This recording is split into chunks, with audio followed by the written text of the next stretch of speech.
What would you build if size wasn't an issue? If you had a 3D printer so large that you could just let your imagination run wild. Forget all about design constraints, splitting objects, gluing, and just print whatever. In this video, I decided to find out. Not by printing novelty oversized items or cosplay goodies. No shade if that's your thing, but there are already plenty of other channels that do that much better than I can. Instead, I decided to find out by designing and printing a wide range of big, functional 3D prints to solve real-world problems. Along the way, I'll share 11 valuable tips that I learned about designing larger, more complex objects, working with large printers in general, new mediums, and much, much more. My ultimate goal? To answer the question every maker asks themselves at one point. Should I get a bigger 3D printer? Let's get after it.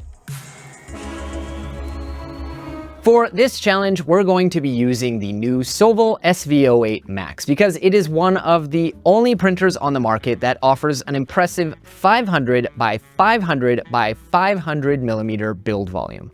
By the way, Sovol is the sponsor of this video, but besides telling me that they want a project video instead of an overview or read boring infomercial, they've had absolutely no creative input or editorial control. I love working with brands like Sovol who empower cool projects like this and don't get in the way of the creative process. And I've been a big fan of their printers for years now. So if by the end of the video you want to pick up the SV08 Max for the super early bird price of just $11.99, I'll leave a link in the description. As soon as my production assistant got the SV08 Max assembled, thank you Almog, I printed the obligatory benchy, which by the way was a pre-sliced 10-minute benchy that kind of blew my mind for a printer of this size. And then it was straight to the real work. The first large project that I was itching to do was cover another one of my walls here in the studio in Multiboard. Well, not exactly Multiboard, but we'll get to that in just a second. So one of the most annoying things in any studio or filming environment is tripping over tripods. They take up a ton of space, they make the studio into an absolute obstacle course. Please subscribe. And they prevent robotic vacuums from cleaning up the floor, which I really need them to do around here. These are just a few of the reasons why, as you'll see later on in the video, many creators like myself actually merge everything into one stand. But sometimes you still need tripods, light stands, and all kinds of gear adapters, blah, blah, blah. Now in the past, I've solved this by just piling the tripods and other stuff onto shelves, but that becomes an annoying, inaccessible, and dusty mess. And ultimately, after covering basically every single surface here in the studio with multiboard or honeycomb storage wall in a recent video, I realized that if I just put things on the walls where I plan to use them and then have a dedicated place for everything, then I'm just much happier and more productive. So, multiboard, right? Well, not really. Sure, it's strong as hell, but for bigger stuff, which is going to be a lot less dense, the standard multiboard is pretty wasteful. I mean, why print all that extra geometry if you are never going to use it? So recently, Jonathan and the Keep Making team released some new updates and parts for the multiboard ecosystem that allow you to take their MultiBin plate, their equivalent of a Gridfinity base plate, and use them vertically. It's basically a low-density multiboard. You put up the grid and then you use these little snap-in plates to add only the types of holes you need and only where you need them. According to Jonathan, this is still incredibly strong, so I decided to put that to the test. Do I need a big printer to print these? No, of course not. But there are a bunch of benefits to doing it this way. Sure, I could print out 250 by 250 millimeter ones on a smaller printer, but then I would lose many more holes and more wasted material on connectors and connection points, which are strong, but probably not as strong as unbroken panels, right? Furthermore, unlike the normal multi-board panels, these are not designed to print in stacks, meaning that you'd actually need to print them one by one, which sounds like a huge waste of time. And sure, technically I could print huge strips of these on my belt printer like I usually do with multiboard, but the 45-degree angle that the belt printer prints at would sacrifice strength. Now for normal multiboard panels, that's fine. I mean, they're already way stronger than I could possibly ever need. But these ones are designed to use a lot less material, and I'm gonna be putting a lot more weight on them. So I figured, why risk it? And so I generated some 500 by 500 multi-bin plates and decided to see if the SV08 Max could actually print its full build area.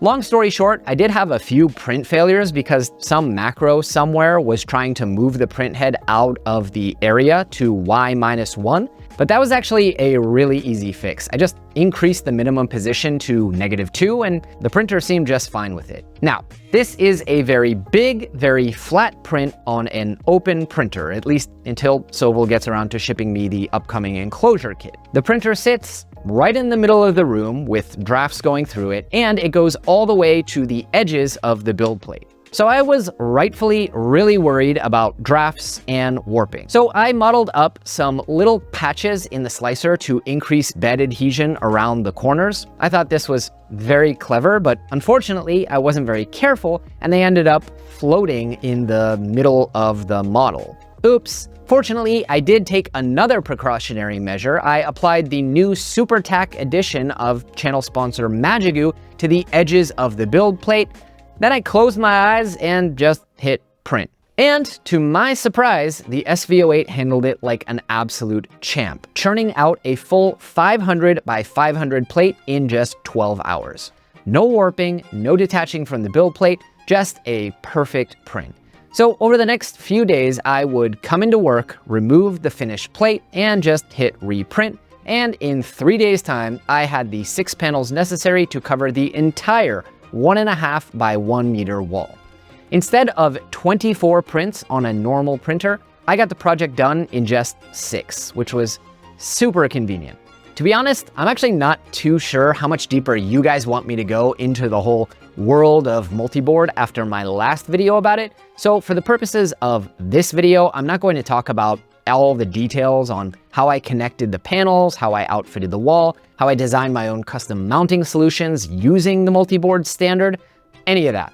But please do comment below if you'd like to see me cover that, and I'll either do a YouTube short or I'll fit it into some of the upcoming multiboard project videos that I have coming up. But just so that I'm not leaving you guys hanging here or being a tease, here's how it turned out.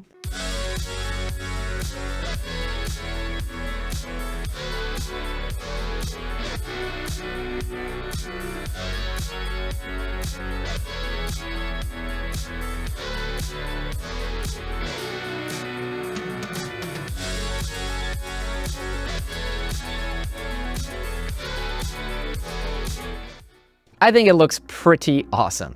These panels are super strong as well. I actually put about 40 or 50 kilos worth of stuff on it, and then I just left the country for a week.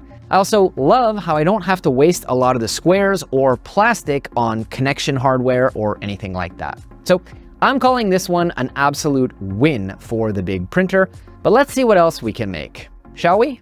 With my tripods out of the way and hung up on the wall for only when I need them, I'm relying more and more on my all-in-one stand. I've actually covered this ongoing kind of project in the past on the channel, adding some 3D printed struts for stability, and while that improved things somewhat, it's still not nearly as stable as I'd like. It's also pretty dangerous to have heavy lights and cameras at the top of this thing with no weight on the bottom. So for this next project, I wanted to try something that I've never done before, using 3D printing to mold concrete, creating a sort of ballast.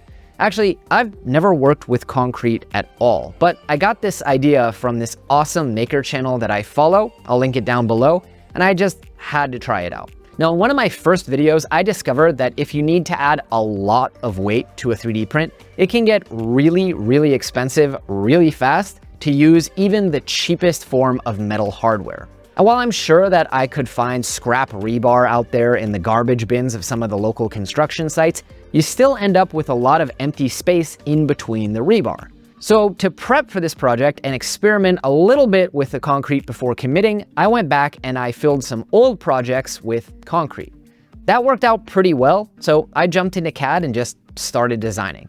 While the SV08 Max's massive build volume really doesn't constrain me, I still wanted to design something with the smallest possible footprint, just to prevent me tripping over it. That meant that I would need to go down low if I wanted to add some real mass. Now that works in my favor because I assume the lower the center of gravity of this thing, the more it's going to stabilize the long rod. I honestly have no idea if that's going to work though. This is all just in theory. By the way, if you're watching this and thinking, I don't really need filming equipment, this isn't relatable to me, well, one, this process is pretty much going to be the same for any 3D print that you would want to make heavy.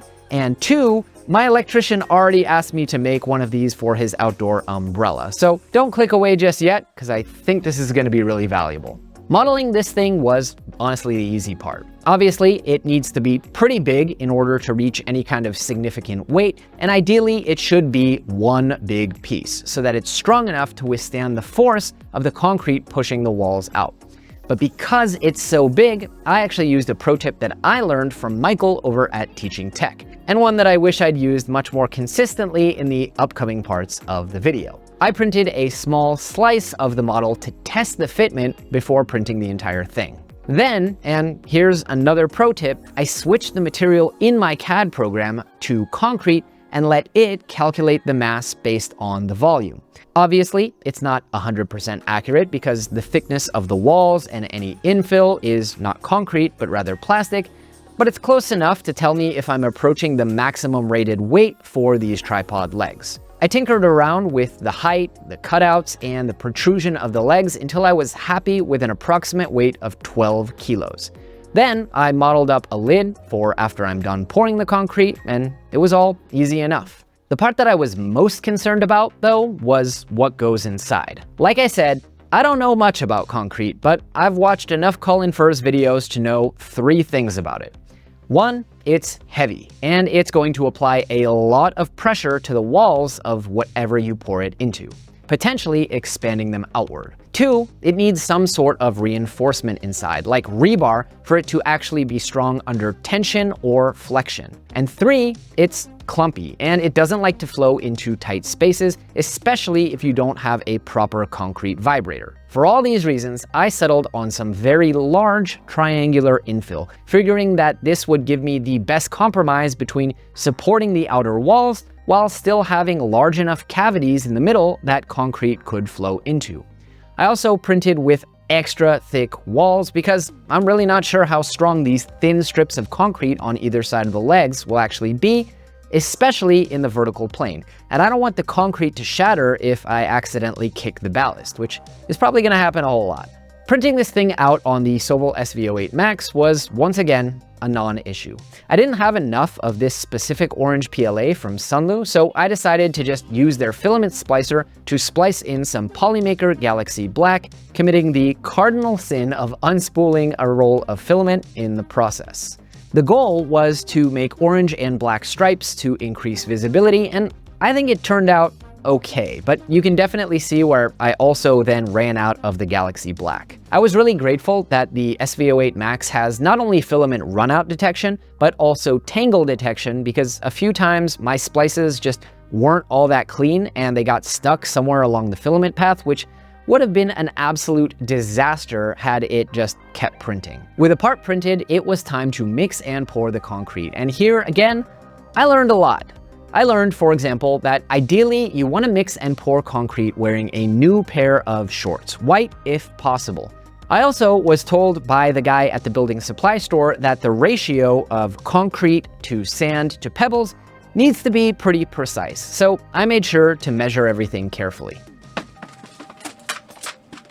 But in all seriousness, mixing the concrete was pretty easy. I completely misjudged how much I would need, so I ended up mixing like 4 or 5 different batches, which probably isn't the best for strength, but we'll see if it matters in a second. Pouring it in with a funnel, even one that you cut the spout off of, is a non-starter thanks to the pebbles inside, so I kind of just scooped or poured it in and then scraped the excess into the smaller areas.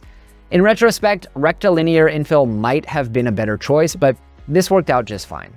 One trick I can recommend is taking a drill with a hammer drill mode, removing the bit from it, and pressing it up against the sides of the plastic to get that vibration and shake the concrete down and get the bubbles out. I mean, just look how effective this was. So now, a day later, we have a nice, heavy concrete ballast. Why don't we go see if it still fits or if the concrete expanded the walls out? And more importantly, let's see if it actually makes a difference. Okay, a bit tight, but it fits. Ow, that's my toe. Yeah!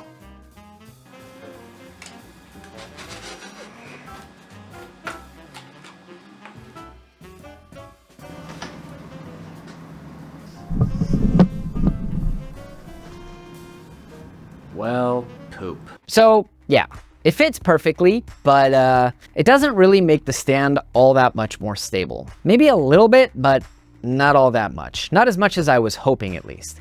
I knew that this was a possibility, though, and I do already have another idea to improve it. See, now that I have this heavy, sturdy base filled with concrete, I can drill concrete anchors into it and run guide wires up to the pole, and then secure them with either a 3D printed part or even one of my super clamps.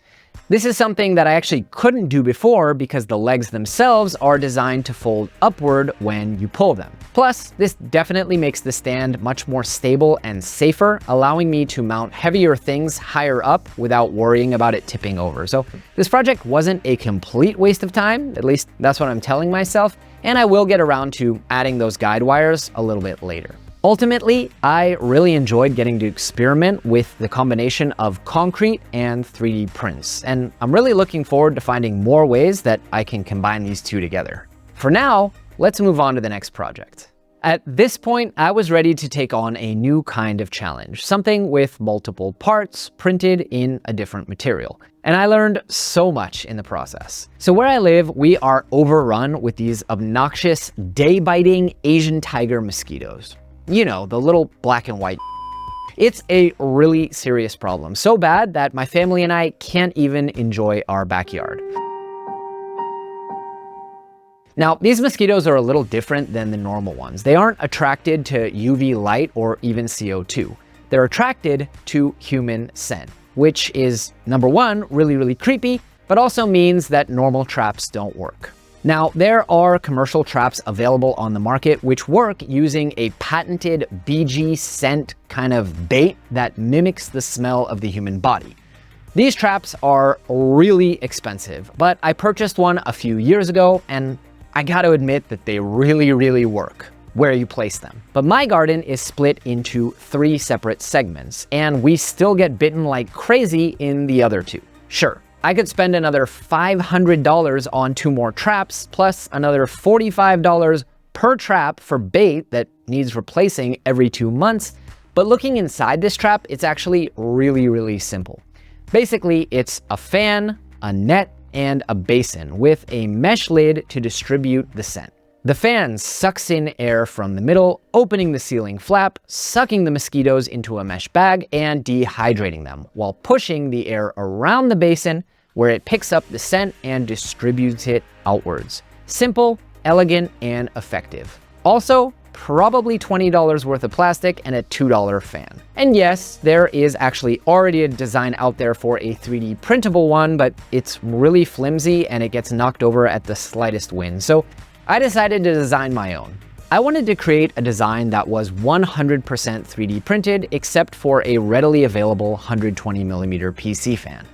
Honestly, it would have been so much easier to just sew a mesh bag together, but those are pretty nasty to clean all the mosquitoes out of, and I'm honestly too lazy to try and source this kind of mesh and a sewing machine when you're a hammer, am I right? I spent the better part of a day designing my first prototype. Since the original one is pretty big, I kind of assumed that they did this for a reason. Maybe because a big scent cloud fools the mosquitoes into thinking it's a real body. So I just made my own design roughly the same size. Designing the first version of the basin and the lid was pretty easy. The biggest challenge, though, throughout the design process was the basket. Onshape, my modeling software of choice, does not want to make a fill pattern on 2 different surfaces, so I had to get really creative with how I modeled the mesh basket. I considered printing out some thin slices to test different things, but honestly I was too excited to see my creation come to life in full. So instead, I threw caution to the wind and printed out all of the parts. Now, to my surprise, everything fit together pretty well. The lid was too loose and it needed some kind of clipping mechanism to hold it in place. And what's more, the flippy lid wasn't nearly weighted enough, but the core design fit together. In hindsight, I still should have printed more of those test slices to check fitment because it would have saved me a ton of time and a ton of material.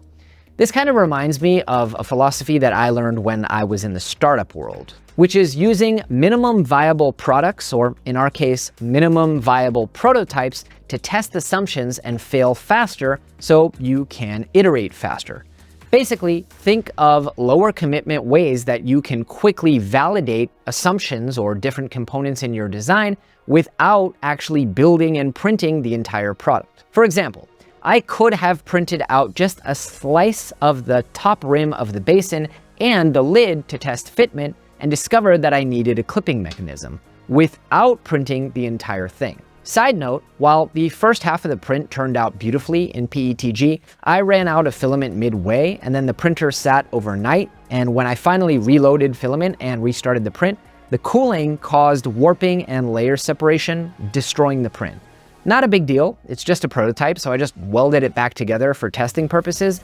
But lesson learned here, when you're working with objects and printers this big, thermodynamics have a role in how things turn out, so it's probably better to splice spools or work with 2 kilo or 3 kilo spools, or definitely plan to be around when it runs out of filament, because neglect is not your friend. The biggest issue though was airflow. It just did not seem strong enough to pull in much of anything. And so began the long journey of tweaks, changes, and iterations. I swapped fans to a more powerful one. I added a scoop in the basket to direct the airflow. I closed the back of the basket and the catcher to force the air to only come from one direction. I sealed the fan more tightly so that air couldn't come in from the basin itself. I chamfered the edges of both the basket and the basin to eliminate supports and give you a tighter fit. All types of changes and iterations that honestly could have been done in the design process if I had just taken the time to think before I printed.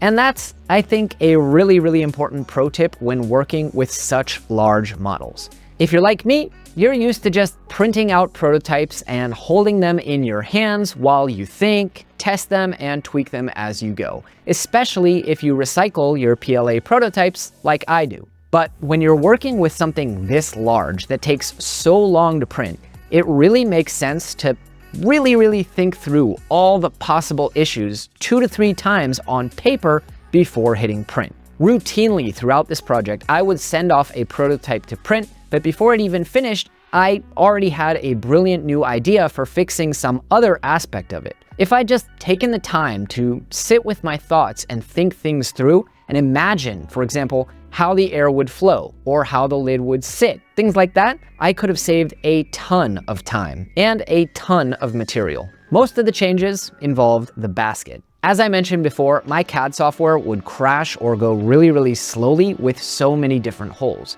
and it really limited me to a set number of holes. Now, I did a couple experiments with actually just letting the slicer weave a basket using infill only and 0 perimeters, but that didn't work out very well. After some thinking and reflecting, I realized that I don't even need the holes in the back of the basket, only the ones up against the fan. But even then, because you need a really tight mesh to filter out mosquitoes, printing it was a nightmare, even for my best printers. All along in my head, I was thinking, gosh, it would be so much easier if I could just print this thing lying flat and let the slicer create a mesh using infill. But it wasn't until I was backed into a corner with literally no other options that I actually took the time to think about it. And then I came up with a simple fix. What if I just made the mesh part removable so that it could be printed separately lying flat on the bed and then slotted it into the basket?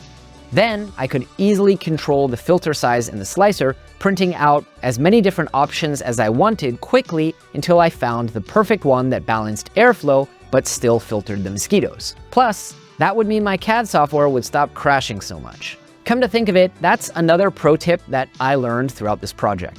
Sure, it's annoying to have to print 10 items for a project and assemble them by hand, especially if you have a big printer and you could technically print out a huge print-in-place object. But when you're designing something like this, it really makes sense to break it down into parts, simply because you can iterate much faster if, say, you need to change the flapping lid, but you don't need to print the entire spout or the rest of the lid, or even the mesh that holds the lid together. Breaking things down into smaller parts that are then assembled allows you to make changes without having to reprint everything. And that's really, really important in iterative design. It also gives you the opportunity to orient things in new and unique ways so that you can lean on the slicer, get rid of supports, and much, much more. Anyways, with all that in mind, I loaded up another prototype and hit print, but things didn't fit, and now it hit the lid. So here's another pro tip for more complex assemblies with multiple parts. Use section views to slice into the part and check all of the interfaces and meeting points before you hit print.